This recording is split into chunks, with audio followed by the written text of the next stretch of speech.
Salutations! Welcome to the Film Mages Podcast, where the popcorn is our ammunition, the couch is our foxhole, and the cinema is our place of worship. Now let me see your war face. Ah! It's the Film Majors. We're back on the airwaves. We're here to bring you some cheer and some facts about your favorite movies of the year. But okay, and that's what I got. You know what? Honestly, with the new theme that we're moving on to, that's fucking beautiful. I have no notes. Thank you. We're out of the old theme. We're into the new. The passage of time continues to fall all around us. Have spoken. They have. We're like more than 3/4 of the way to 100 episodes now. Holy shit. Yeah. Wow. No, it's that's crazy. Time marches relentlessly on. And you know what, listeners? We have been doing this for nearly a quarter of 100 episodes, and we haven't been paid for a goddamn moment of it. Yeah. So we've just lost know that money we do doing this. No, actually, we have lost money doing this. We are in the black. Is it the red or in the black? It's in the red. Good? We're in the red. If you're in the black, you're doing well, right? Yes. Well, we learned that last month. Okay. Yes. You know what? We did do well last month. We did well last month. That was a fun month. But you know what? I'm told that this month is apparently supposed to be just as fun. I don't think it will be, but we'll find out. For me personally. Well, hello everyone. What show? Yeah, here we go. What show is this? It's the Film Majors. I'm Zach. I am Mick. I'm Alexis. And our audience spoke, and thank you all for participating in our themed month poll. And I bet you want to know what's going on with that.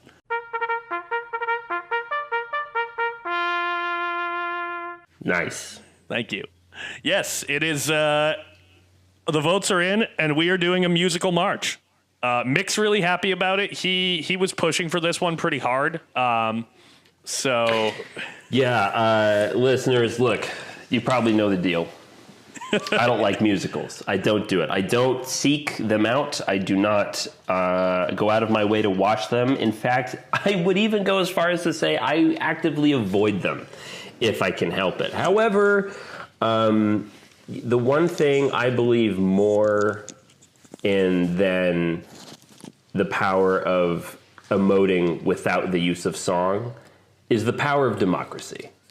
And the people have spoken, and I will respect the results. I'm not going to pull a Trump. I'm not going to have the Film Major fans storm the apartment and try to usurp the results, being like, no, Black Cinema Month must continue. Which, you know what? That sounds good to me. You know, if you really think deeply about it, the fact that everybody, the majority of people voted for musicals, it really just goes to show how in tune with you our audience is. You know, they really just know what makes you tick. But I would argue, you know, the funny thing is, so listeners, I told my co-hosts a funny story. As much as I said I believe in the power of democracy, make no mistake, I tried to manipulate it. Yeah, you got fucked by the power of democracy. I got fucked by it because I told my friends, I was like, oh my God, the fucking musicals are up. Guys, I need you to come and vote for something else because I cannot have musicals win. Mainly just to beat you two. But the funny thing was, they got back to me and said, oh, shit, we already voted for musicals. So they didn't do it because they knew I didn't like musicals. They actually didn't know that. They just voted for musicals because they personally enjoy them and thought, oh, that's a fun topic. Yeah, man. So here great. I am. I'm going to be a bit of a Scrooge, but I'm going to power through it. And actually, I'm probably going to have a good time. I'll probably enjoy it. You probably will. And that's why I'm happy I asked my sister to vote for musicals. So... Would she have voted for musicals like on her own though, or what do you think she would have done? I literally have never known swayed? My sister to ever watch like a musical like on her own. So it wouldn't have been musical. Gotcha. No, but she heard you don't like them, and so she was very happy about that. I really didn't push much. I just kind of put it out there and saw You what knew, happened. you knew where the tides would I turn. actually believe in the power of democracy. Yeah, I was going to say, I think Zach is the only one that doesn't have blood on his hands in dismantling democracy, of being like, hey, we put out candidates, the whatever goes. Alexis and I were both very angrily lobbying in the meantime. Well, in terms of some other things that are going on, I've watched a fair few films recently with past and future guest Jake Sabat, who's in town right now, leaves tomorrow morning. If you would like to get more of Jake Sabat, go back to last year's episode of Jaws. Yeah, or Started episode 4 of the Purgecast. Maybe episode 5? Episode 5. Anyways, but yeah, Jake and I, along with a few other friends, went to the AMC Cinema today and caught a nice early screening of Matthew Vaughn's Argylle. Now, God. if you've been to a movie theater in the past, I don't know, 6 to 8 months, you've seen the Argylle trailer. I'm going to assume 1,000 times. Yeah. It has just been heavily in rotation. And Jake and I have really kind of had a long-standing tradition of finding a movie that it looks incredibly mid, that is being marketed really heavily and hyping it up for no fucking reason. And this year's was Argylle. The greater the spy, the bigger the lie. Is that the slogan? Yep. And let me tell you, they say it during the movie about 3 times. Course they do. About 3 times. Henry Cavill stares dead into camera at one point and says it. This is a demented film. It is absolutely maniacal and insane. It's dreadful. It looks like garbage. I had a pretty fun time watching it. For about the first hour, it is just like drudgery.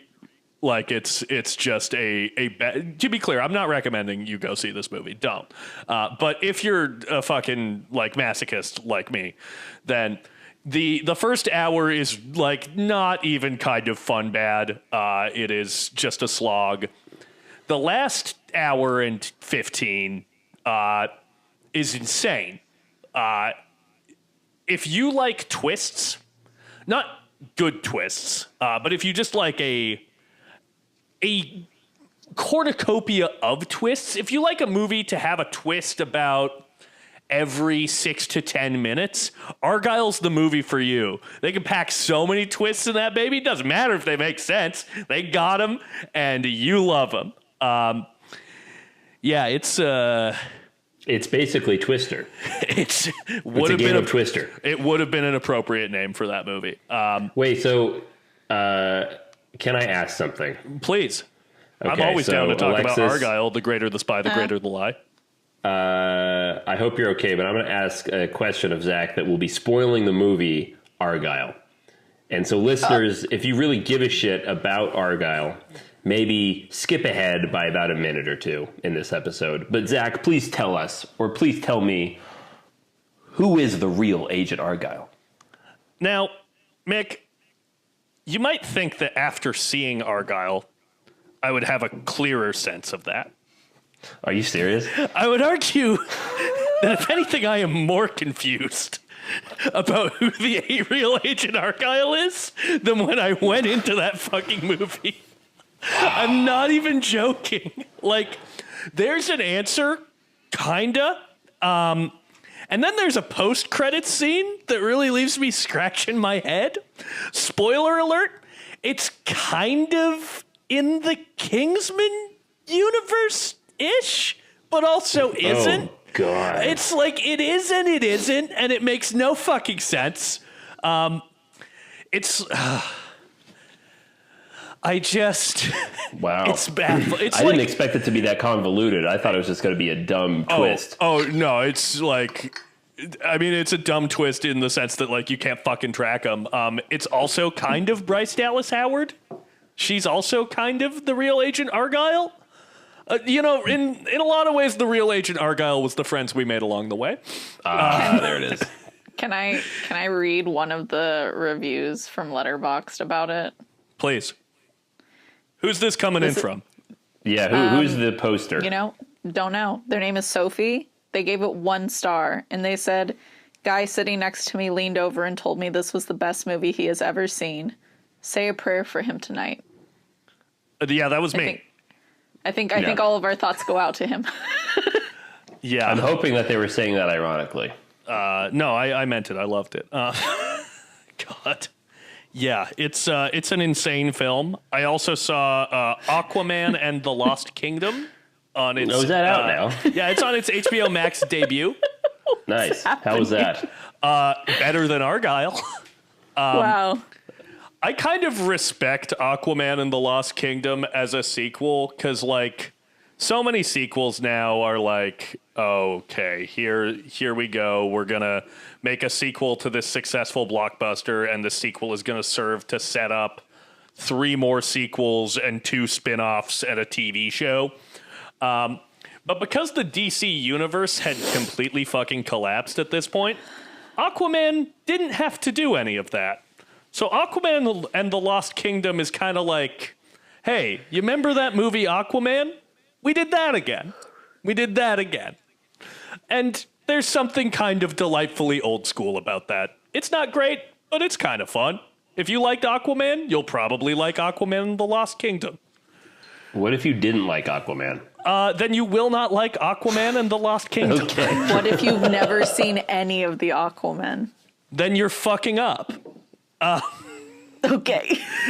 I also watched this movie called Clear Cut from 1991 that stars Graham Greene, who he is a native actor who's been in a whole bunch of movies.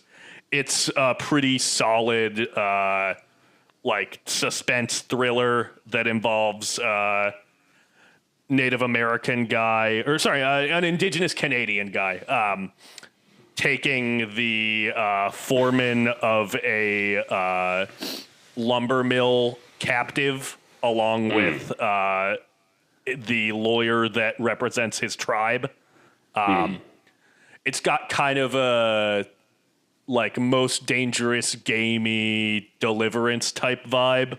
It was a recommendation of past and future guest Simon Ludke, which I really enjoyed. That's probably the best movie that I have seen for the first time since we last spoke. I'm trying to think if I... Sweet. What else What was the name of it? It's called Clear Cut. Clear Cut. Oh, and I watched... I watched Don John as well. Oh yeah. I've always wanted to watch that. That's another movie that I might describe as demented. Interesting. a little bit.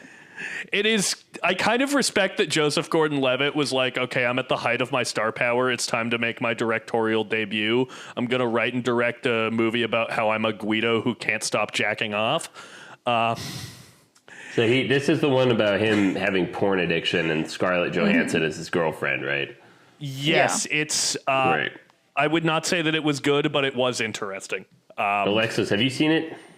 A long time ago. I barely remember it, but I do remember Scarlett Johansson's accent. Yeah, there's a lot of accents in that movie. What is There's it? quite a Don't lot tell me. of Is it accents. Boston? No, it's Jersey. They're interesting. Jersey. Let's see. What's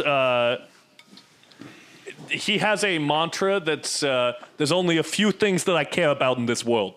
My body, my ride, my church, my pad, my family, my boys, my girls, my porn.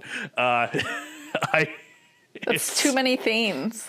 It's the 8 things that he needs. Yeah, it's a strange And film. it's in the wrong order. Should be reversed. You're saying Should porn start has with porn. You start with porn? No, you build to porn. Oh, I see.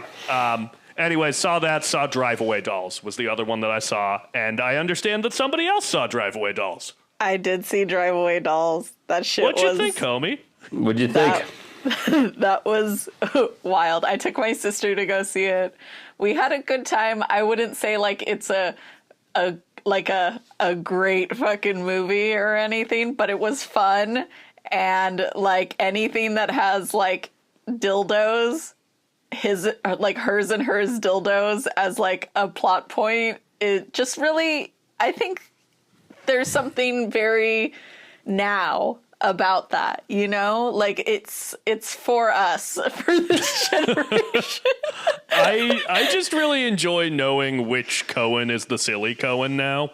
Clearly. Because, you know, when they went and made a couple films by themselves, which I will say in both cases, I think Joel Cohen and Ethan Cohen made good movies by themselves, but are like clearly stronger together. So I'm very excited that they're making another movie together. But, you know, Joel Cohen went off and made The Tragedy of Macbeth. And Ethan Cohen made, a movie where dildos are a central plot point. Well, Ethan Cohen also co-wrote it with his wife, who's a film editor. Trisha Cook. And his wife is also queer. And also, I read on their Wikipedia page, so I don't think it's bad that I say this on the air, that they both have partners outside of their marriage, but they're still very happily together. And I was like, you know what?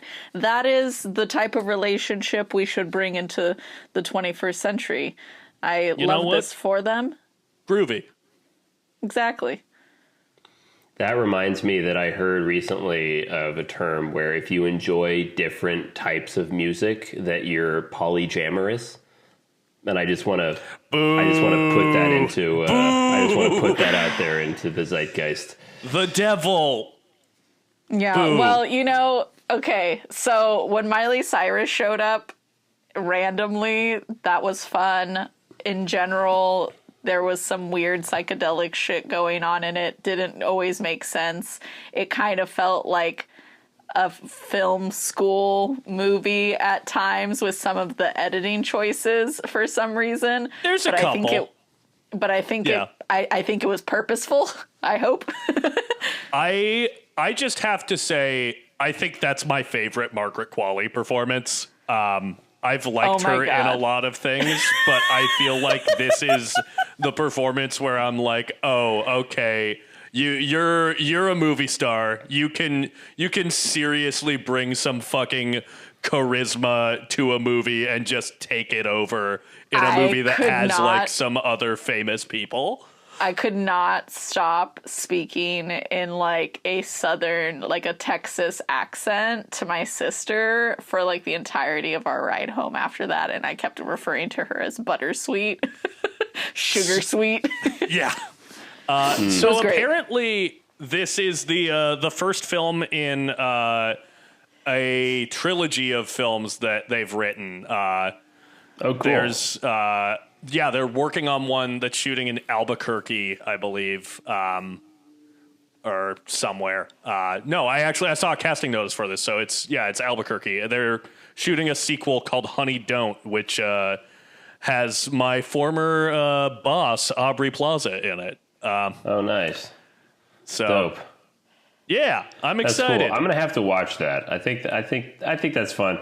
Yeah, you mentioned the editing. A friend of mine, Kenny, he said that I don't think he enjoyed it as much as you two. He's like, it has its moments, but like someplace, there's a hard drive that contains a better film. I tend to agree. I thought it was good, not great. I think that I think my main thing is that I like the characters enough that I'm excited to see more. Gotcha. Yeah, okay, so I think it was just like wacky enough that I can forgive that it doesn't feel like a fully well-made movie in the way that I prefer movies to be in, like. And I don't like, that makes it sound like it was like specifically bad. It was just some of the choices I was like, that's a little weird. But in general, because it was wacky, it was fun to kind of follow along. I think for me, the thing that like makes it a step down from like the Coen's best comedies is I think the lack of Joel Coen as sort of a grounding force. I think that this, feels like a little zanier and doesn't quite have as much dramatic heft. There's stuff in there that's interesting, but overall, it still nihilist? No. No. So I think that's what Joel Coen brings to it. Yes, I think so. Which is arguably what I like the most about the Coen brothers, and has always been what I like the most about the Coen brothers. Is that level of nihilism? Yeah. Yeah. Because I love Inside Llewyn Davis.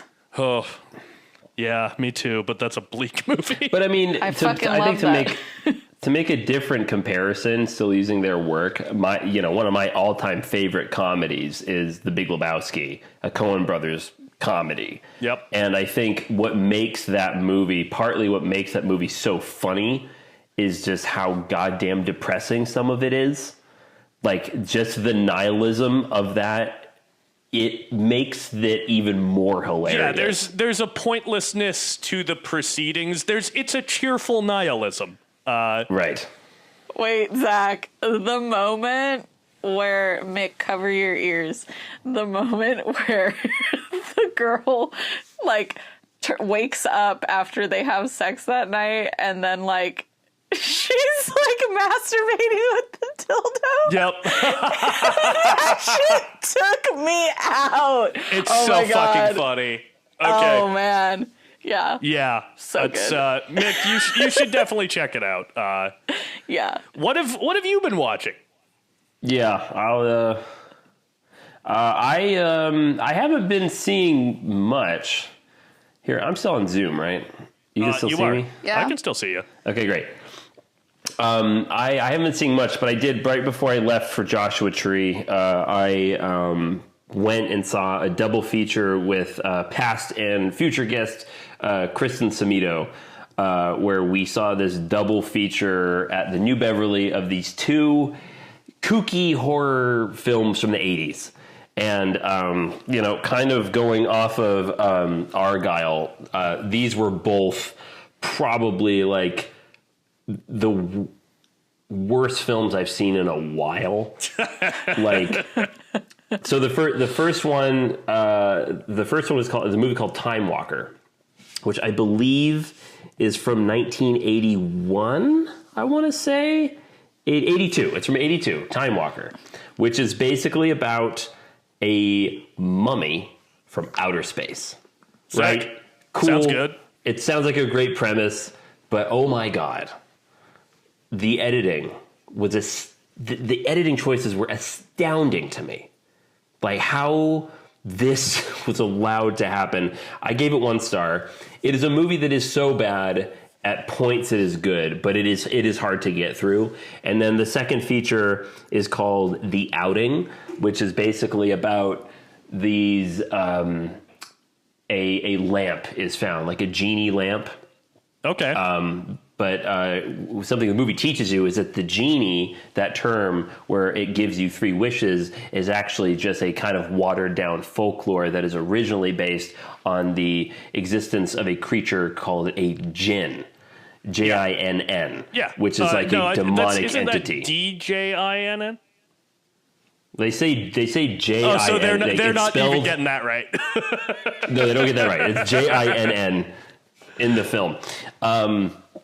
It's fun. There's some kooky, spooktacular effects in it that are kind of interesting, where these kids go off on a slumber party overnight at a museum, and this djinn is out wreaking havoc. There's some pretty cool gore in it. It's a good time. There are a couple of moments, though, I wrote in my review, that are jarring in the choices made in the scenes. But for example, there's one moment where there's a white bully in the film. And it does matter that he's white, because there's a scene where he is basically thrashing around a girl in a locker room. And it's not an empty locker room. Everyone's in there. Everyone's seeing this poor girl getting absolutely badgered by this guy. And the black principal steps in and grabs the guy, and he proceeds to very out of the blue blatantly refer to him as a racial slur, the worst one there is, just out of the gate like that in the film. And black principal like grabs him by the shirt and says, "Oh, you want to talk like that? I'm going to teach you the meaning of black power," and then throws him into a locker and proceeds to assault this kid. And I have to say, those choices are being made. Kind of there for it. But I'm kind of there for it. That was kind of cool. And then another thing happens later in the film that's also that's a bold choice that you went there. Okay, but it's the '80s. It's an '80s horror film. You know, it's hard to be mad at that because that's just the time and things that they did like that. But it was entertaining. Again, the first movie I watched, Time Walker, I found out got the Mystery Science Theater 3000 treatment, and I'm not surprised because holy shit, wow. Just wow. You know, the funny thing is, though, it was so bad that if you were to ask me to watch Time Walker again, I'd probably say yes. Because now I know what I'm getting into. And it's completely ridiculous. I don't think you could get me to watch Argyle again. That movie's like 2 hours and 20 minutes. There's no way. See, these were short, man. These were an hour and a half. Yeah, you can be a bad movie or you can be a long movie, but you can't be both. You can't be both. Exactly. Yeah. But then, yeah, Alexis? Oh, or did you see more movies? I didn't see more movies, but I worked on more movies. Oh, yeah. Oh. Mick did. Yeah, I did. Yeah, that's actually a fun little thing that Zach and I did. We spent our weekend working on a friend's pickups of a feature film. If you have listened to this show, you may recall that during the month of October, I was recording remotely. We pre-recorded a few episodes because I was in Oregon working on Drew Patterson, past and future guest, working on his directorial debut, a feature film called American Flake. And this past weekend we had our LA unit pickup shoots for a few days, and Mick was our first AD on those. Yeah, that was a lot of fun, actually. So, listeners, just so you know, we all live in Los Angeles. We both live in Los Angeles because we're here trying to work in the industry and create fun stuff. And this was the first time since college that Zach and I have worked, that you and I have worked on something together in like a professional, LOL. I use that term. I think I'm being fast and loose with the term professional. But at the end of the day, we did have a goal. We had deadlines. Money was involved. There was an actual budget, actual money at stake. We worked on something, and it was a lot of fun. I had a lot of fun over the weekend making movies. It was a good time. I got to say, if you're looking for a sound man, reach out to the film majors. Zach is pretty good. I don't think we ever had to tell you to get the boom out of the shot, really. No, you did not. We never waited for sound. That's a big thing. You know, you said I was a good sound man. I was doing something else on set as well. There was he was. You were also being arrested. Yeah, we filmed my last scene in the movie, and my father came in and played a cop. He flew down, which was incredibly distracting. I have to say. Oh yeah, it was. Yeah. I mean, because sometimes you're on set. I don't want to sound inappropriate or anything like that. He listens to the show on set, and you'll go. He listens to the show. Wow, they are just so gorgeous in real life. Like it's just awesome, man. So I don't know. Having Pat Harris on set was a little distracting. Awesome, but we got through it. It was tough. Fantastic talent. That kid's going places. I'll tell you what. Straight to the top. But Pat Harris, I know you're listening. It was fantastic to work with you. Thank you for coming down and helping out your son and his son's friends make a movie. You're helping your child succeed in their dreams, and that's something that all parents should strive to do. He's gonna pop. I'm telling you. This is gonna be the start of a whole new career for him. Yeah, you ask him. He'll tell you. He'll tell you exactly that. Alexis, did you watch any other films? I did. I saw Marcel the Shell with shoes on. Oh, that's a delightful movie. It was adorable. I'm sorry that I missed it in 2022. I know that it was up for a bunch of awards, but it was adorable and sad. It made me cry. I teared up. It didn't really make me cry. Not like the fucking Netflix TV show One Day, which is based off of a book that they adapted into a movie in 2011 with Jim Sturgis and Anne Hathaway, and now it's a TV series. Yeah, no, not okay. They fucked me up. Also, same music supervisor as the TV shows Heartstopper and Sex Education on this one, and fucking phenomenal soundtrack all the way through. But yeah, no, I bawled all the way home. Like, I finished watching the series, crying through the last 2 episodes, and then cried driving home from my sister's house. Sloane's been trying to get me to watch that. Well, you should. Our friend Alyssa gave that 5 stars and said, "I won't apologize for this." Okay. Me and Alyssa have been we're talking about it over Instagram and TikTok because she posts about things and stuff. So nice. Well, do we have anything else going on, or shall we hippity hop out? Let's hippity hop out of this. What's going on?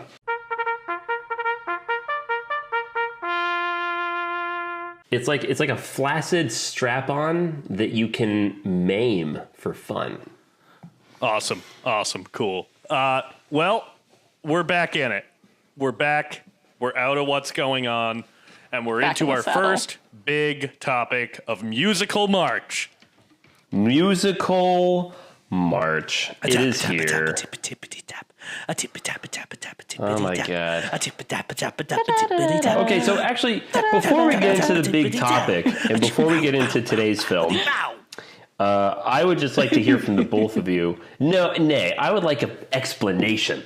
I would like to hear from the both of you, and then I'll share my thing. What is your relationship to musicals? Like, I guess in general. You could pick theater as well. Fuck it, musicals in general. Like, what's your deal with them? How do you relate to them? Okay, so I will say that musical film wise, Mick, I was in the same boat as you for a lot of years. I kind of wrote musicals off as a genre, and I don't know what really shifted. I think I watched a few during quarantine, and I don't know, I thought back on a few that I had watched before and liked. They're still not my favorite film genre, but I think there are plenty of good ones. Music has always been a massive aspect of film. So I think that musical films are kind of a no-brainer. It's no wonder that they were kind of the bread and butter of Hollywood for a long time. And as a child, I was in a few musicals. I was in a few musicals in middle school. I was in one musical in high school, and then I was like, I cannot fucking dance. So I stopped doing that. And that's my relationship. Nice. So my family was never really a theater family, so I never really got to see any actual musicals, and I wasn't in theater until I was in high school. I didn't see any musicals until I was in almost middle school. But musical movies, I think I saw my first one probably first or second grade. I think maybe second grade, and it was Moulin Rouge, and it just I think it rewired my brain chemistry personally. I just, the way that people express their emotions through song was just so romantic to me. What the fuck happened? I don't know. But, yeah,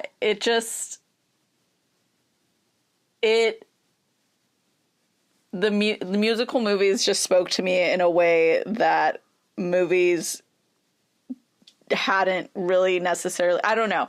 There's something about a good score that I think we all can appreciate, but there's something about a musical that for some reason I could just put on the soundtrack to a musical and sing along to the song, and I am emotionally in the moment as if I'm watching the movie itself. And so, like, I've always felt, like, very connected to musicals in that way. And it just got stronger, like, as time went on and I actually got to see musicals, like, in real life and, like, actually got to experience the magic of theater. And then, of course, you know, life came and, you know, slapped me in the face a few times. But, you know, I think I'm getting back into that kind of, like, willful naivete that I enjoy about musicals and how you can experience them and the emotion. Mick? Because of this month, or because you've been getting involved in theater again? I think it's just that maybe I'm just, like, feeling less bleak about life. I think for, like, a good portion of, like, my 20s, I was feeling very bleak about romance and different things, and I guess, you know, slowly coming out of that. So I think it's kind of shifting how I view musicals, which, you know, there's quite a lot of them that are romantic in nature. So You're being less of a Debbie Downer, essentially. I'm being less of a Debbie Downer. What? I think there's something beautiful in that, actually. I think that's growth. That's nice. Honestly, I think that's cool. Nice. Mick, your relationship to musicals, buddy. Yeah, so the reason I'm asking the both of you, my co-hosts, is because, you know, I'd like to give the audience context for the remainder of this month of Musical March, because I have an aversion to musicals that I am still in. And I'll be honest with you, since I got the news that the other party won the election, I have been doing some reflection. And I've been thinking about why. Why do I feel this way? Why am I angered? Is this the collapse of society, or will we endure? I'm not sure. But I did some reflection, and I realized that, you know, and I know my parents listen to this show, so I don't want to call them out or make any judgment calls. But it is true when I say that my entire family does not jive with musicals. They don't. In fact, I know for a fact my mother will not watch something if she knows it's a musical. So taking that environment into account, that's partly why I kind of shudder at the idea of someone breaking out into song when you could just clearly tell me how you feel. I don't need the dance number. I don't need the music. I get it. Use your words. Communicate. But that's an environmental thing, I think. And the funny thing is, as a kid, I loved The Lion King, right? And you know, I get a kick out of Mulan. And when I was a kid, I know it's in hindsight, it's a bit of a fucking dumpster fire for many good reasons. But Pocahontas, I thought was pretty cool as a kid. So, Canceled. You know, I did enjoy. Already. Yeah, isolate that Already audio. happened. Pocahontas is cool. Mel Gibson did nothing wrong. Okay, there it is. We love jokes. So there was a bit of an age difference. We love jokes. We Yeah, can good. define what love truly is. Can we get a few more takes of you just saying stuff that's going to end your career? Boy, he's just really rattling them off.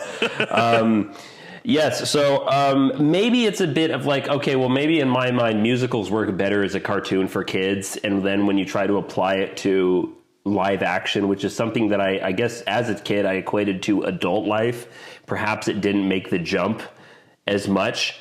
But by the same token, there were musicals that I grew up with that I loved, and we may in fact review one of them this month. Like I grew up watching Singing in the Rain.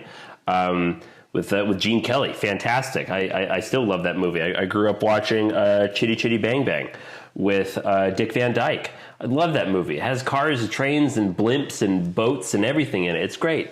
Love that as a kid. Willy Wonka and the Chocolate Factory. Gene Wilder, fantastic. That's a good fucking movie. It's a musical.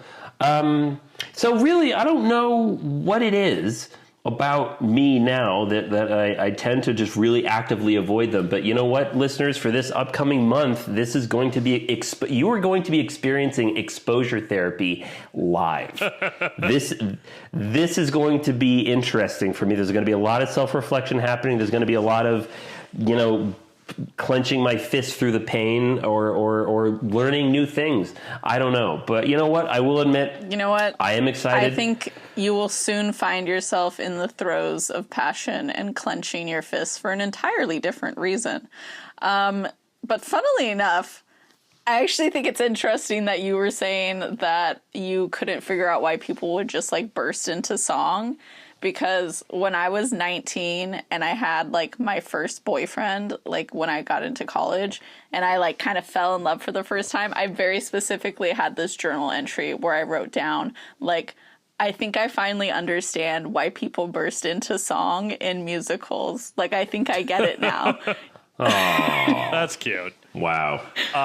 So, Mick, Can you feel Oh my the God. love? That was Alexis. She was feeling love You know today. what's so funny? I was going through the closet today, and I have like, you know, I used to go to raves a lot, so I have a ton of like candy, like bracelets and stuff that we used to trade and stuff at the raves. And I have this one that literally says, "You alone can make my song take flight," which is literally just a lyric from the Phantom of the Opera. And I was like, a fucking nerd. Doing Sing, my drugs, angel. but being a fucking nerd. Wow. And you know what? Before we move on really quickly, I would like to provide a little bit more context, actually. So I was a theater kid for a while. I wanted to be an actor for a long point in my life. And there was a point in my local theater community where I was actually starting to get lead roles, like at community theater, not just in high school. And at one point, who's this guy? a director that liked my performance in a Neil Simon comedy, because there was some dancing in it where I had to do the cha-cha-cha to show that my character had progressed and blossomed into a social character. If you're familiar with Neil Simon, it was Come Blow Your Horn. And they liked that I was funny and that I could dance. And so he was like, you should audition for this musical that I'm doing. And so I went and I auditioned for this musical. And I was utterly terrified, utterly embarrassed, and I didn't learn a single song from the play, and I knew I was in trouble when everyone in front of me was auditioning with songs that are in the play, and I came in with Earth Angel, which I thought, that's fun, because that's a fun song from Back to the Future. I'll try that. And when the pianist asked, what key is this in? I was like, I don't know, you pick and I'll go with it. Pick the key I wasn't good with, and I'm doing my best, man. I'll tell you what, I wanted to puke the whole time. I hated every moment of it, and I looked over at the musical director right when I'm trying to hit a high note, right? I'm trying to hit a high note. It was right when I look at him, and as I'm attempting this, he just goes, you can't see this, listeners, but I'll describe it. He just kind of looks at the ground and raises his eyebrows. No. Maybe if someone had just jammed a fork into a light socket or something, or if you had stepped on a cat's tail. That's the face he was making. It's so interesting. It's because the Mick, face you that don't... I make every time you say something that might get you canceled.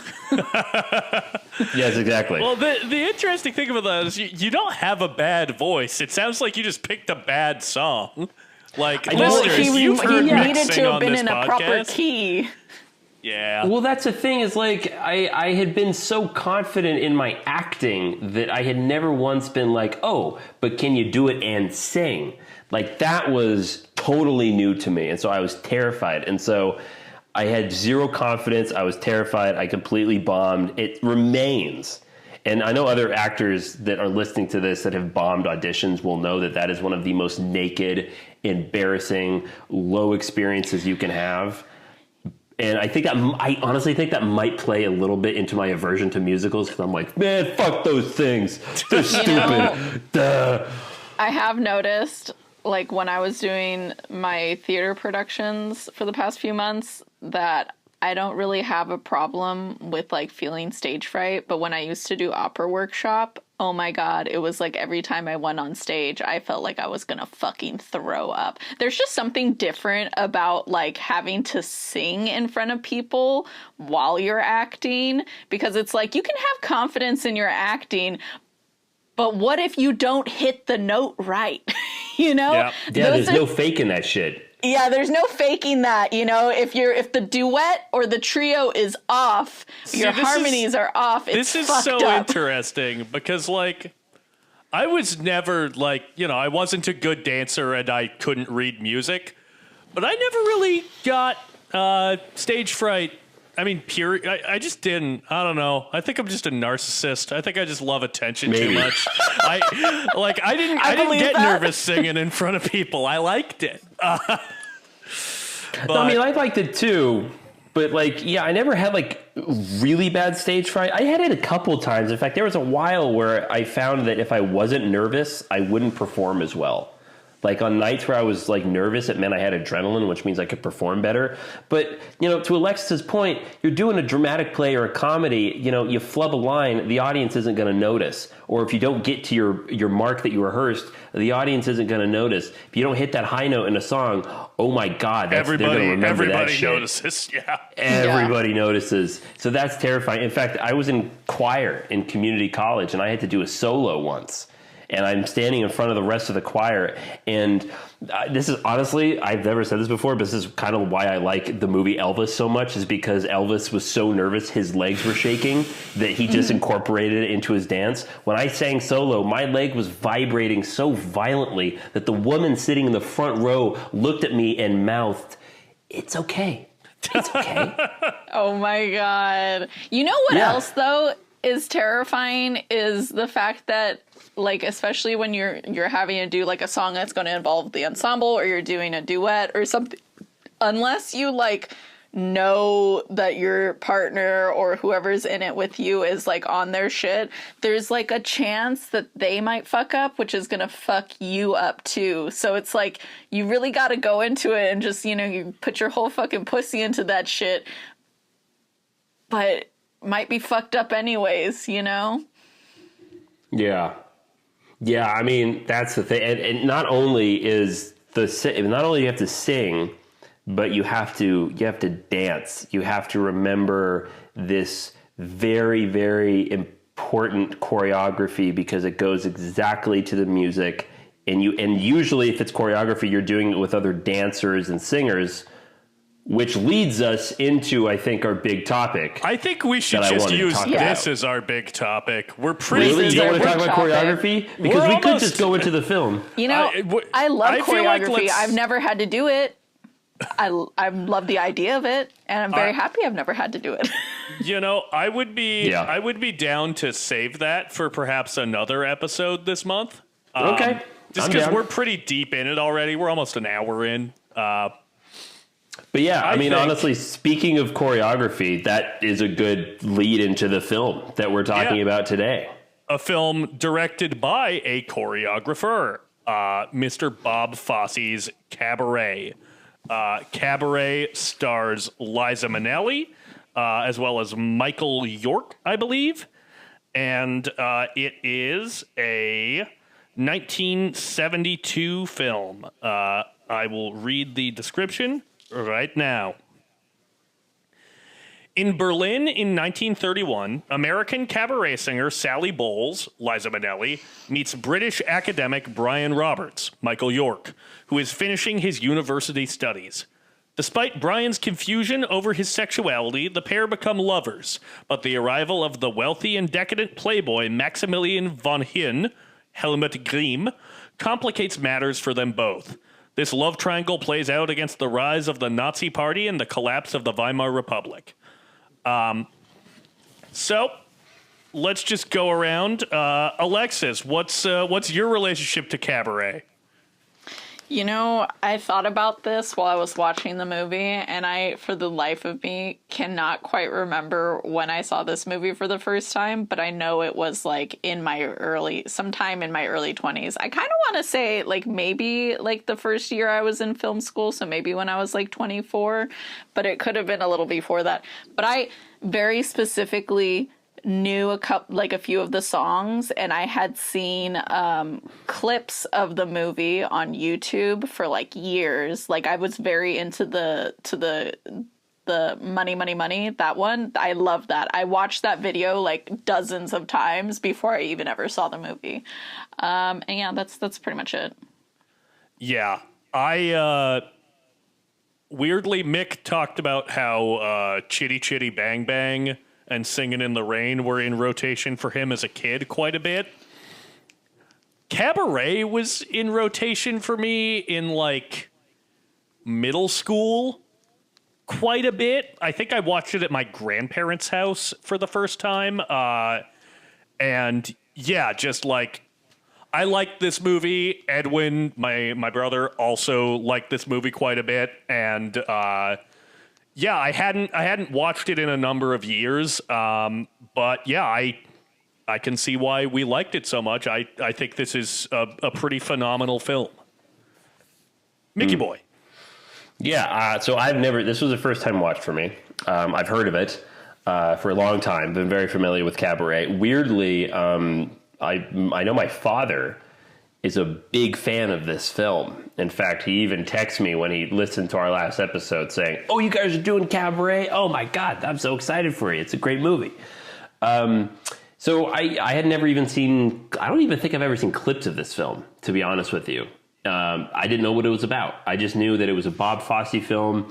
I know that in the relatively speaking, in the film discourse, Bob Fosse is considered to be a master director of American cinema. I looked up his filmography, and I can confirm I have never seen a movie from his before. So Cabaret is my introduction to his filmography, and I think I reckon it's a good one. I think this is a good entry point into his work, because I think this film is damn good. It might even be fantastic. But what's interesting about it, though, is as I was watching it, I felt a little bamboozled, because I was like, I guess you could say this is a bit of a soft launch into musicals, because in a way, I don't even classify this as a musical, because I think the music that happens exists within the world as a play, as Cabaret that you go see. No characters break into song because they're overcome with tragedy or sadness or love or anything like that. It's a normal movie that just has dance numbers in it because you're seeing people perform on stage. So in some ways, it's no more of a musical than Robin Williams, Nathan Lane's The Birdcage. I would say the things that I think make Cabaret a musical are, one, obviously that it's an adaptation of a stage musical.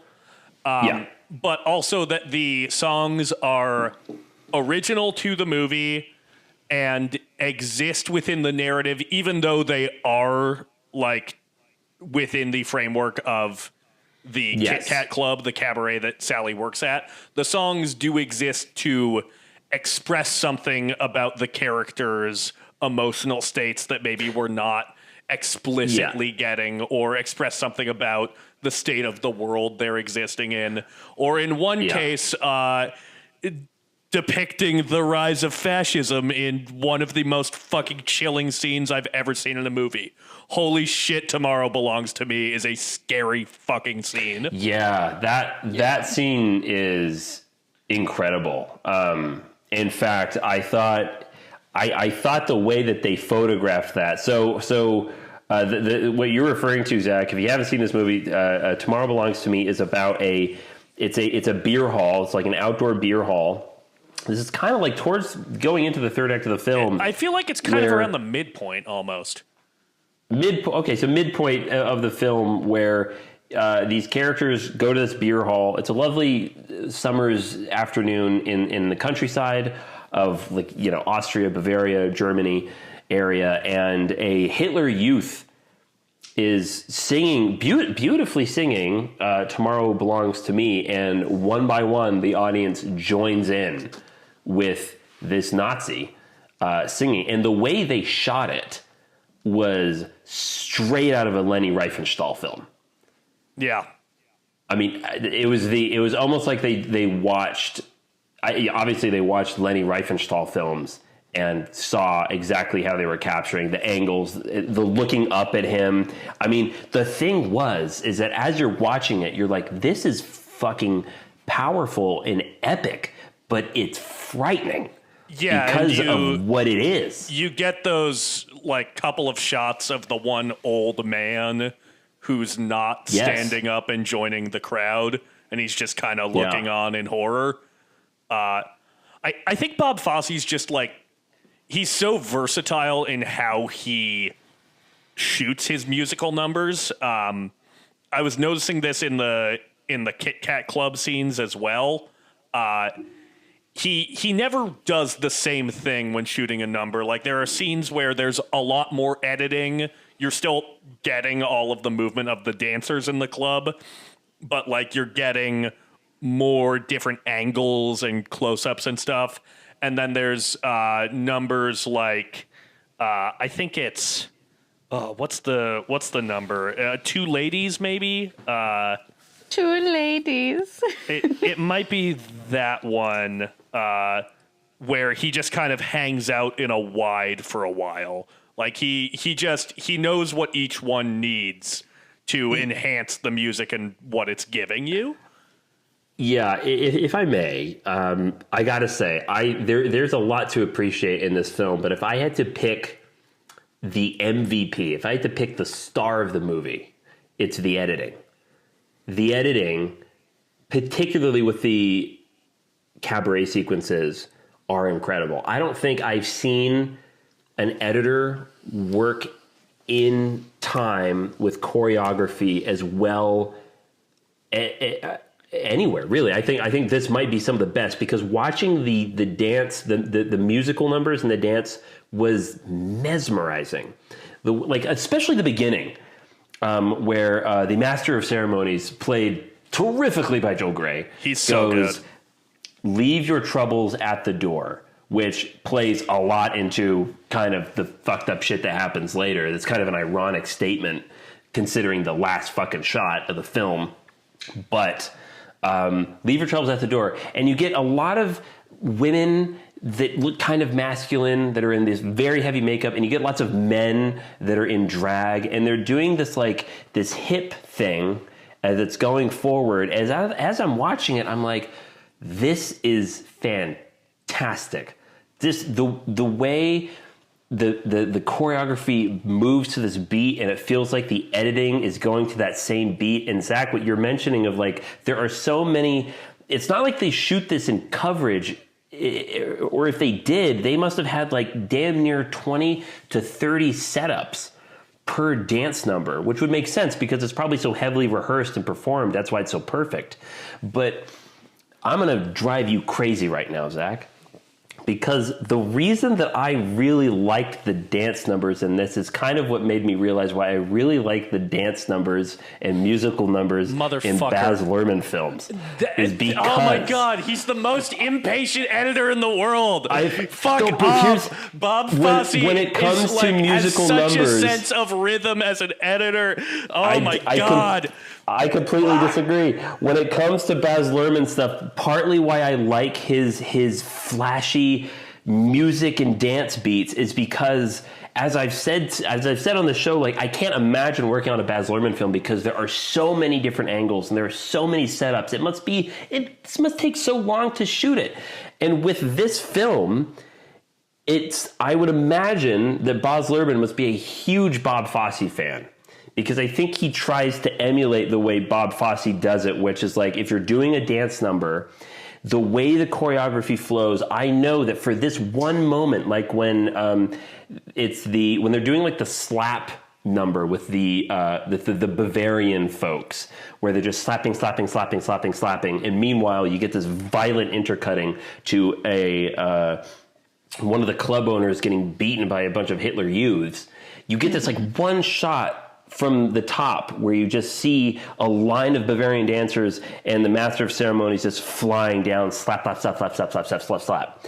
And that's the only time they use that angle, and they do that for a lot of the dance numbers, where you get these whole incredible things and you get these very particular, well-placed shots that I think they just do so much for the choreography, and it's absolutely crazy.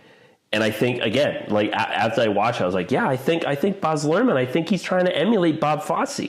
I'm not going to say he does it as well, but I think it's why I dug the sequences in this film. I think that is true. I think I see that the most maybe in like Moulin Rouge, because Moulin Rouge also reminds me of Chicago in that way. Yeah. Playing on a lot of like the big Hollywood, like old Hollywood kind of old musical kind of stuff, and including Fosse. You know what I notice is the hip movement of Fosse's. There's just something very distinctive of the way that he has his dancers move. Like, I've seen clips of Liza Minnelli do other Fosse choreography, and it's just not something that is done in really any other like well-known choreography. There's something very particular about the hip movement of it. It's so erratic in a way. Yeah. I like that you just said particular, because that's what it feels like. It feels so purposeful and particular, and it's almost like less is more. Like, you know, they'll do, like, she'll be leaning over and then a whistle will go up and then down, and in that movement they move their foot. Like, it's almost like bits of their body are cogs in a clock. There's almost this kind of ticking that's happening, and it's so much. In fact, I did a little bit of reading about Bob Fosse, and so when Bob Fosse, he performed apparently for the troops during World War II. After the war was over, he came to New York, tried to make a name for himself, and kind of it was kind of Pandora's box when he kind of hit the scene, because his style of dancing, which is what Alexis, I think you're talking about, is about immense muscular control. Those very small, purposeful movements were kind of not done, because if you watch the old timey musicals, it's all big and flashy and leg kicks. It is very big. This is it's small and controlled and very precise. I think it's also that, like, when you look at like old Hollywood movement, it is a lot of it's based in like classical dance and ballet, and so you have a lot of like you know, where the body is a line and you're supposed to make it the most beautiful thing that you can see. Whereas I think that there's something kind of interesting and that I like about Fosse, like choreography, in that it's not necessarily trying to look beautiful. Like, it's not trying to direct the body in a way that is like inherently like what we assume to be beautiful about choreography. And it was new for the time, I'm sure. So.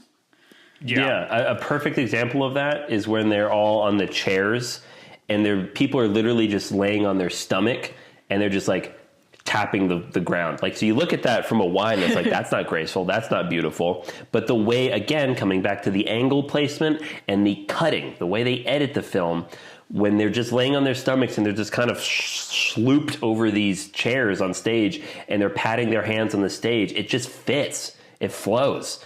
It's great. Like, it was, again, I use the word mesmerizing, and that's, I think, the best way I could describe the dance numbers in this, especially, particularly when there's backup dancers.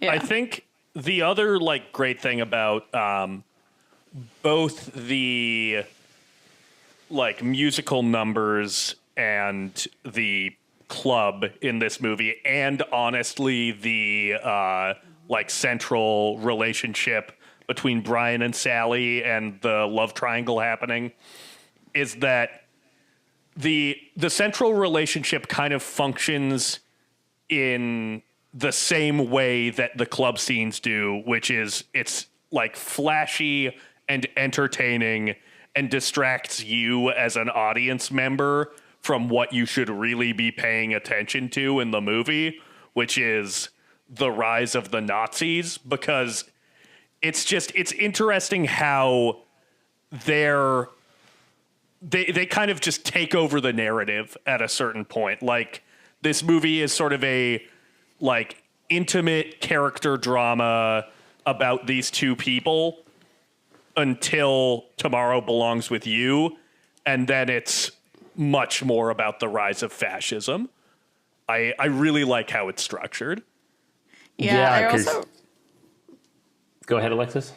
I really enjoy the cutaways to the Master of Ceremonies, played by Joel Grey, who I believe was also in the original Broadway rendition of it. Yes. Because it's like it's telling you exactly what it's doing, in that it's distracting you, but it's also like, do you see that? are you seeing it? You know, it's very tongue in cheek, and I really enjoy that. You know who else does that in his movies? I don't know. Probably. I don't know if anybody else does it very well. I'm thinking of Zeke. Is it Zidler? Harold Zidler in Moulin Rouge. He does that kind of same thing. He's giving Master of Ceremonies. It gives Master of Ceremony. Yes, definitely. It's giving. Two Zach, just because I love you, man, I'm trying so hard not to talk movies. about Baz Luhrmann here, but there are parallels, brother. There Yeah, are parallels. I mean, like, obviously, they're both like choreographers turned directors, right? Was he a choreographer or was he just a No. dancer? No, I believe his mother was a dance teacher or something. So he grew Ballroom up. dancer. Yeah, he grew up being around that, and that's why his first movie, Strictly Ballroom, is very much kind of about that lifestyle. Gotcha. Okay, so I don't actually have to give him any credit. Cool. Okay, fuck him. But you know who I'd like to talk about a little bit? Fired. Moving away from keep it in. I'm keeping it in. I'm pushing it to the front. You know who I'd like to talk about a little bit, who we really haven't discussed that much? Liza Minnelli's false eyelashes. Well, Liza Minnelli in general, but that's funny. This is such a fucking incredible performance. Truly. I assume she won the Oscar this year. I know this kind of cleaned up that it won Best Director over The Godfather. I do believe she did, because she was nominated for something else a few years before this, and then this was what she won for.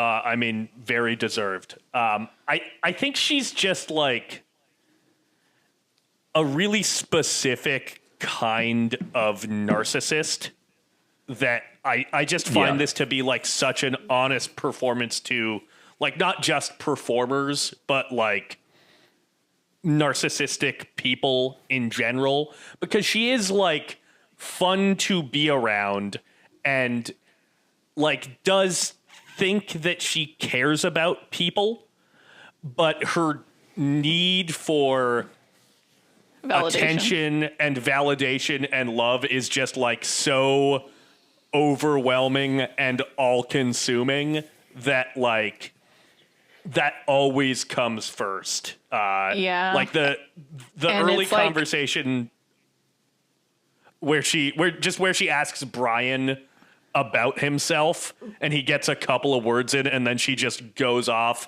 about herself for like minutes. It's such a good performance. Sorry, Alexis, you were saying.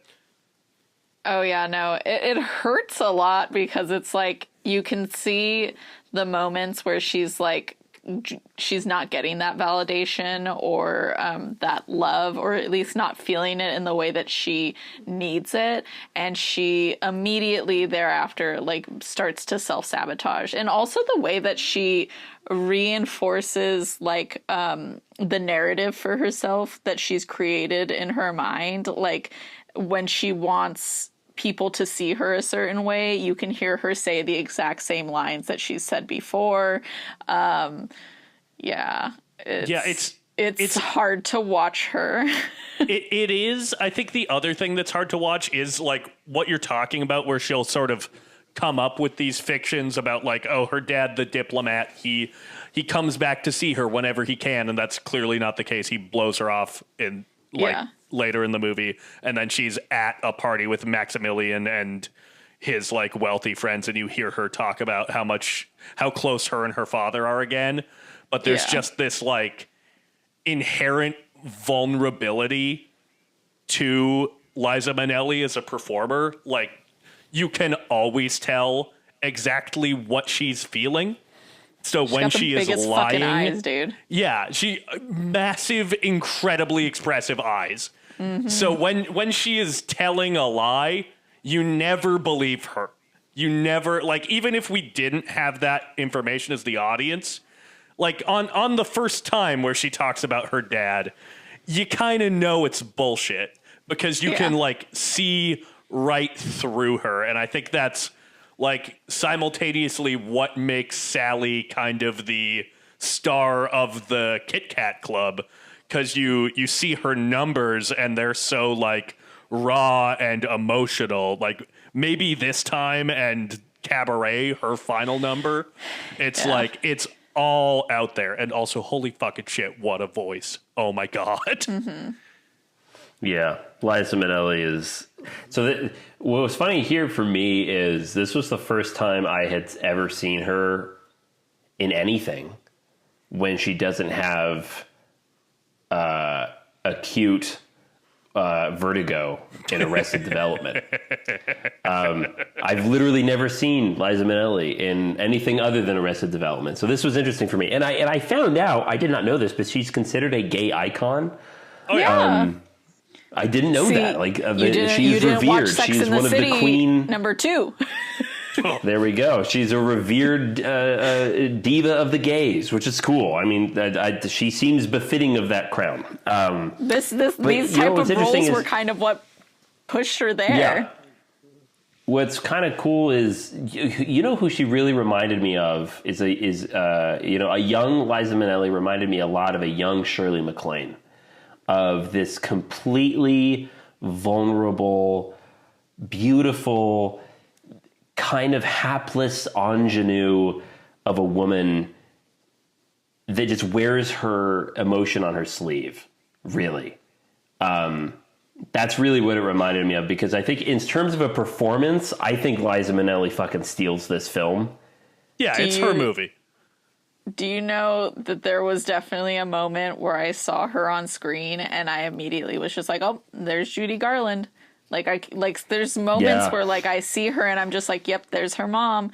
Have you guys ever seen I've always been very into Judy Garland. So I've watched videos of Liza Minnelli and her mom on Judy Garland's variety show from, I don't know, probably like the 50s or 60s or something. Mm-hmm. And wow, like incredibly talented from like day fucking one. And just the tone of their voices together, like the richness of it, and also the graveliness of Liza Minnelli's, like in particular. There's just something so unique about it. And also, can I just reiterate who did the falsies, because I need them. Like, literally stealing the scene every time she's on screen. Like, there's only like one scene where she's like crying about her dad that she doesn't have the falsies on, and they're just so incredible with like the blue eye paint around it as well. Yeah. Just whew. The kind of that kind of, I mean, it wasn't the flapper era anymore, but that kind of look of like the whole Betty Boop kind of vibe that she has going on with her haircut and everything is so striking. Oh my God. Her face is just so unique and so striking and beautiful in its own way. But yeah, you know what I found out that was kind of sad is like, so her mother, Judy Garland, like passed away like a year before they shot this, because this came out like 2 years or so after that death. And you know, I haven't watched those variety shows, but I was looking at just photographs of the two of them, and it's like, wow, how refreshing that there was you had a Nepo baby basically, but it looked like the relationship was so entirely healthy and full of love that it kind of breaks your fucking heart. Knowing that like right before this movie was released, like she lost her mom that she had a wonderful relationship with, I'm assuming. That definitely plays into the hard to know. I mean, well, her mom was definitely like, wasn't she addicted to alcohol and like other things? She had all kinds of addictive problems in her life, which, by the way, there's a whole fucking thing. That's a whole fucking podcast we could get into about how the studio system and the executives abused Judy Garland for the sake of Wizard of Oz. Well, they were trying to keep her at like a very specific size for that role. They wanted her to continue to look like a child. So and to keep her up for hours and hours and hours for rehearsals and all that stuff, and it completely fucked her up. Maybe we should review. Maybe we should do Wizard of Oz. Similar thing happened to Shirley Temple, I believe. So yeah.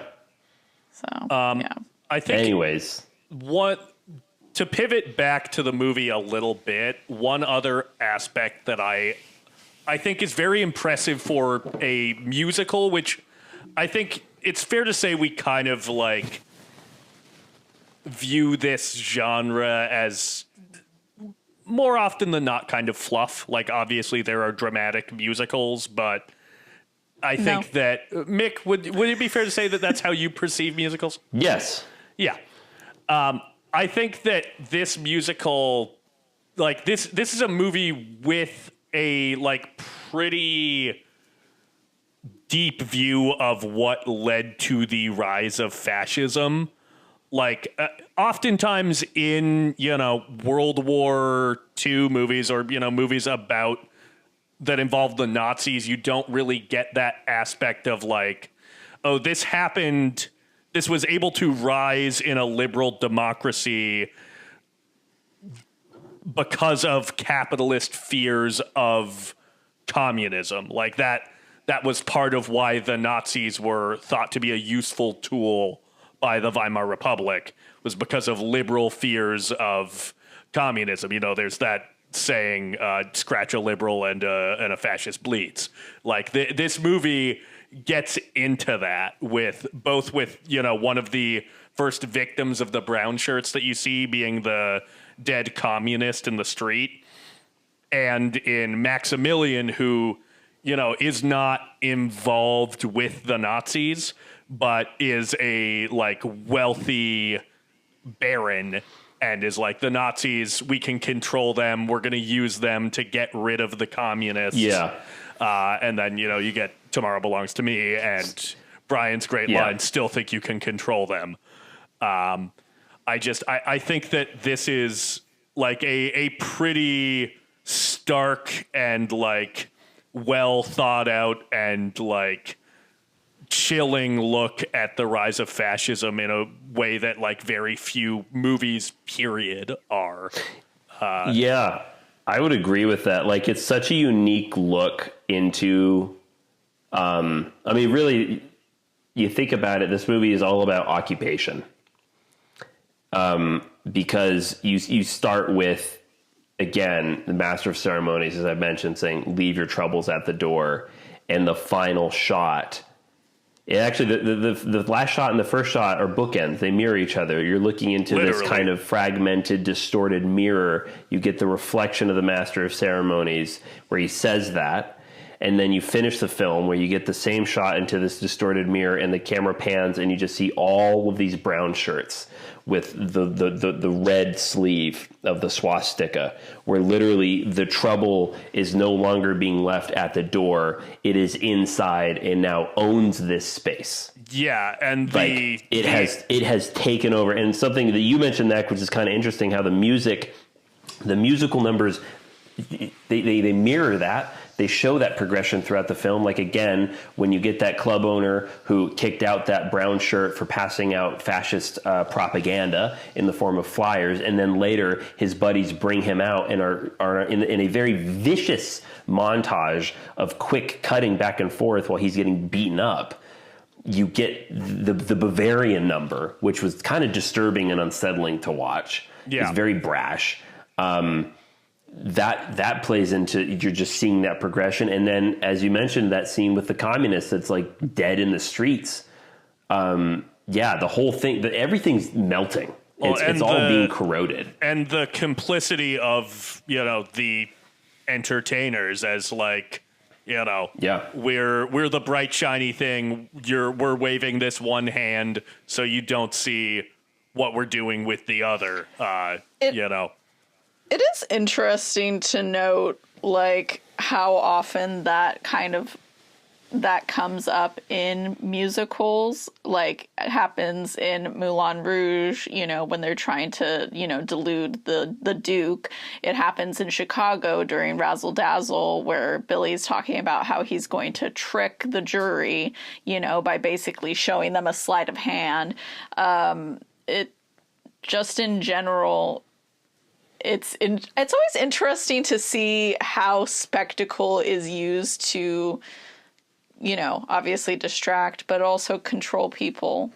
Yeah. And like, if you think about it, you know, like how many different movies have been made about, you know, civil rights movements and, you know, anything to do with politics and policies. And, but in actuality, you know, some of the people that are, you know, financing or creating some of these movies aren't actually doing anything to further, you know, any sort of progressiveness in society. You know, they just think they can put a spectacle in front of us and wow, great, you know, that's great. We love to see it. It made us feel good. Entertainment as the opiate of the masses. By the way, follow the Film Majors on Spotify. Follow us on social media. Give our show a rating. Make sure you're listening to us. We entertain you. That's right. Wow. Yes. Keep being entertained. We need you to listen to keep us. the masses We fed wanna and make entertain money them to on keep this. them in line. I gotta figure out how to make money on this. It's giving Gladiator. Yeah, yep. Bread and circuses, baby. And I need that bread. So, You know, this is actually anything else? very progressive in a way, because you have like Liza Minnelli and Michael York, and they're like kind of in this like almost bisexual relationship. I wanted to talk about the love triangle for sure. Oh, yeah. I think that this was something. I think Edwin mentioned this as a possible movie we could have talked about last year during Queer Cinema Month. Oh, yeah. Yeah, it is really interesting because, you know, like Midnight Cowboy came out in 1969 and this came out in what, 1972? Yeah. Yeah. So like, you know, like even just like a few years ago, it was kind of like almost unthinkable to really like have two men on screen, you know, even alluding to them having a relationship. And then you have like a very, I feel like it's pretty clear cut, like sexual tension going on between Brian and the Baron. They say it happened. Yeah, well, he's like, while it's going on and there's like this jealousy thing. Well, so you have at the very beginning where he says like that he's, you know, kind of tried to sleep with some like 3 or 4 women. And then it's kind of like alludes to like maybe he might be a little queer, or at least to me it feels that way. I was yelling at the TV. I was like, he's gay. He's gay. He's obviously, absolutely gay. Right? And so then when you get to the part where like he's... memoir of a gay guy. Huh? Oh, a Cabaret, the musical originally was based on Christopher Isherwood's book, I'm a Camera, and Christopher Isherwood is gay. Oh, See, okay. I didn't know that. I did not know that either, but, you know, it just, you know, for the time period, it is still, like, relatively, like, progressive for, like, a movie to, have absolutely. that subject matter. Yeah, I don't think that takes away from that at all. And, and then Sorry, to like ahead. very much give us like a sexual tension between Brian and the Baron, which I think like some people might ignore it and think that he's jealous of like Sally getting this attention. But I really think that he's also kind of jealous of her getting that attention because of some sort of attraction going on. Well, and then of course he definitely is. Yeah. Yeah. See, that's funny. I didn't read it that way at all. Well, you get the line of dialogue where he's like frustrated with Sally and how materialistic she is, and he goes, "Screw Maximilian," and she goes, "I do," and he goes, "So do I." Like, yeah. So they fucking for sure. I never read it as jealousy. I never read it as like a love triangle jealousy. I for sure throughout the whole film was like, this is a throuple. Like. The sexual tension was like so palpable between Brian and the Baron. I was like, oh, there's something definitely happening here. This is not jealousy. This is just like, how do we navigate this? When that shot with the 3 of them face to face. Oh yeah. Oh my God. That was so beautiful and so erotic. before they get to like the Baron's like place and they're still like having dinner before they like go off on this trip together, that's kind of what I'm talking about, where like she gets the fur coat, she's getting all these things bought for her, and then the Baron like slides over this like gold cigarette case, and you can see that Brian's a little like miffed at the idea of like accepting something from him. And I think that to me it's kind of like a checkers chess move in like creating some like kind of sexual tension between them, because like Sally very freely is like, you know, clearly she's gonna fuck whatever throws something her way, but I think that for the Baron, that Brian might be the more interesting conquest in that situation, and you can see him make that 1000%. move with that gold cigarette case in that moment. And then of course, you know, you see that progress as time goes on between like the three of them when they get on the trip. Yeah. I believe, doesn't the move that predates the gold cigarette box is when he walks in on them naked in bed with a glass of champagne and hands it directly to Sally? Yeah. Yeah. I mean, I remember watching that and I looked over at Sam. I was like, babe, if I wake up in bed with you and there's a handsome man just handing you a glass of champagne, first of all, I'm like, who the fuck are you and how are you in this house? Mick, and you know get me. in here, buddy. Mick, you get know in here, me. buddy. It's me, I'm Zach like, join Harris. us inside the bed. It's your roommate, Zach. You know me. But seriously, that's such a bold move. Yeah. Like that's in terms of like territory, but also in terms of your intentions of like, it's not like disrespectful to Brian, I don't think. I mean, it's a bold choice, but at the same time, it's like I'm like I am such a debonair, like I'm such a Casanova that I'm just going to hand your girl a glass of champagne and I'm going to make eye contact with you while I do it because I want you to know that it goes beyond her. The Baron is such an interesting character because he's so freely peddling like hedonism and greedy consumption. Like he's basically like for only just like a span of probably, I think it's only a few days that they're really hanging out with him, to be honest. Like, and he gives Sally all these things. He's like, oh yeah, if you want, order caviar. You had that for breakfast? Yeah, have it for lunch. Have it for dinner. Yeah, Why not? You know, like it just take and take and take. He's wealthy. That's it. That's all he does is he consumes. Like it's very similar to fucking Armie Hammer in Call Me by Your Name, where it's like that's all he does. He consumes. It's also interesting, just the notion that as a wealthy liberal, essentially, he is able to. It comes back to him being able to support the Nazis, being really interesting in speaking to how capitalism and neoliberalism, or liberalism, I guess, at that time, prop up fascism, because the Nazis would have put Maximilian in a camp.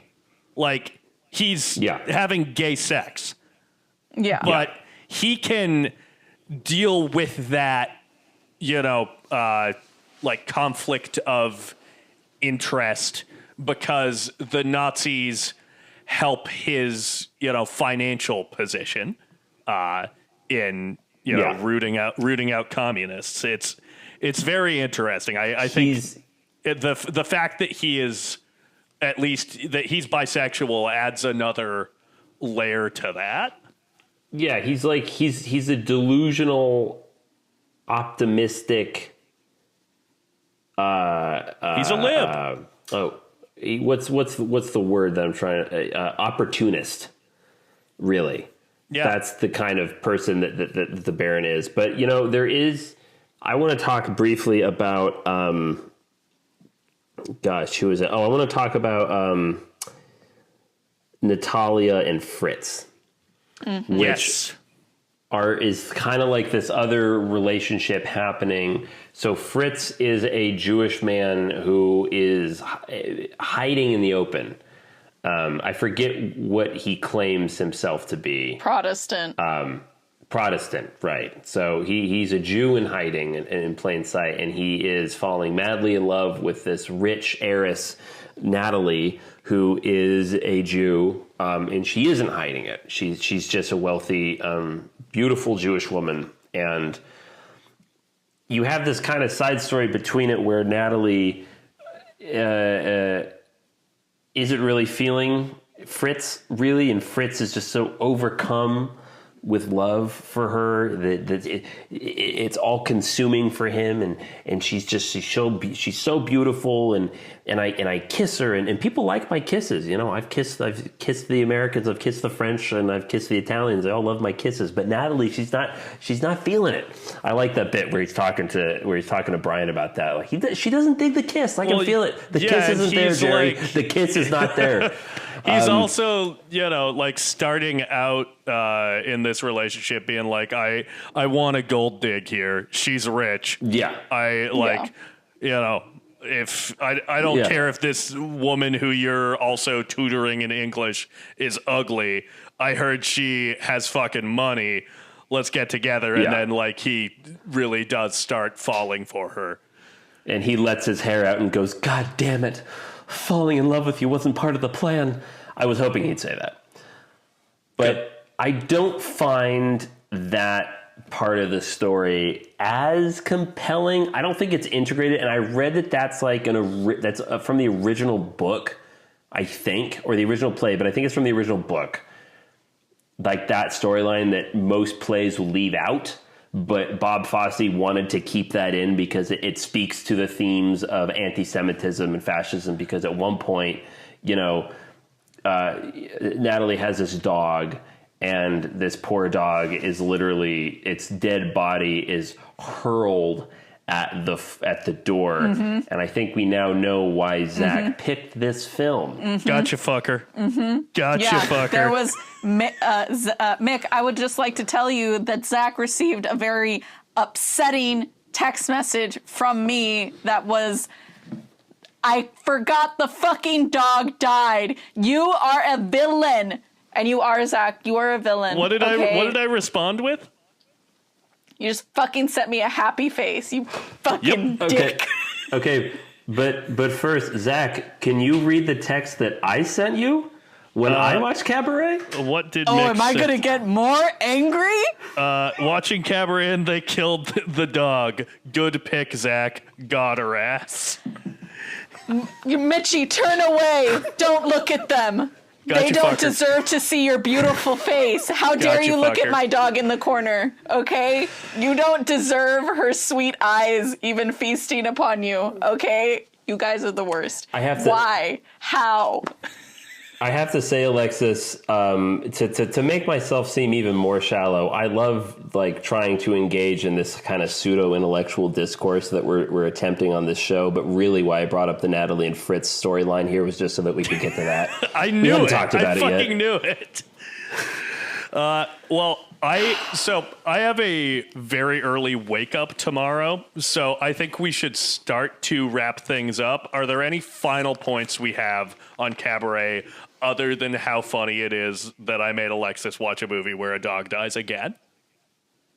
I mean, I think that's really the main takeaway the audience should have. I think so too. This is a good movie, and Alexis got.